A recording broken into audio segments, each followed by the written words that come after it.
नमस्कार, स्वागत आहे तुमचे आमच्या चॅनलमध्ये। आवाज महामुंबईचा, शोध बातमीचा, कौल मनाचा। चला तर मग आमचे चॅनल शेअर करा, लाईक करा आणि सबस्क्राइब करा। धन्यवाद। म्हसळ्यात आजीबाईच्या पाकिटावर चोराने मारला डल्ला, चोरट्यांनी लांबवले ₹7,000। म्हसळा एसटी स्थानकाच्या परिसरात भुरट्या चोराने वयोवृद्ध महिलेच्या पिशवीतून ₹7,000 लांबवून पोबारा केल्याची घटना नुकतीच घडली। भर दिवसा दुपारी 2:30 ते 3च्या दरम्यान सदरची घटना रहदारीच्या एसटी स्टँड, ग्रामीण रुग्णालय, आराधना हॉटेल, कुंभारवाडा या परिसरातील वॉल कंपाऊंडवरून चोरटा उड्या मारत गेल्याने घटनेची स्टोरी होऊन नागरिकात चर्चा झाली। पोलिसांपुढे नवीनच आव्हान उभे राहिले।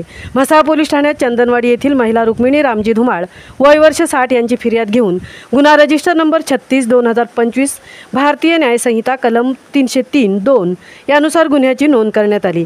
DYSP सविता गर्जे व सहाय्यक पोलीस निरीक्षक संदीप कहाळे यांच्या मार्गदर्शनाखाली PSI ज्ञानेश्वर एडवळे व हवालदार नवनाथ देवडे, कॉन्स्टेबल चितारे, अक्षय पुरी, शौकत मुल्ला, विवेक ठाकरे, चालक दिलीप राठोड यांची टीम कार्यरत केली आणि आजीचे पैसे परत आणणारच या ईर्षेने कामाला लागलेले म्हसळा पोलीस केवळ 5 तासातच आरोपी अल्ताफ या चोरट्याच्या मुसक्या आवळून श्रेष्ठींकडे हजर झाले।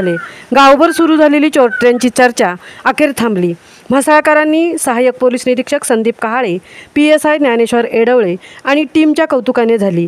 यामध्ये प्रामुख्याने नगरपंचायत म्हसळाच्या कर्तव्यदक्ष सभापती राखी करंबे आणि मान्यवर पदाधिकारी, पत्रकार उपस्थित होते।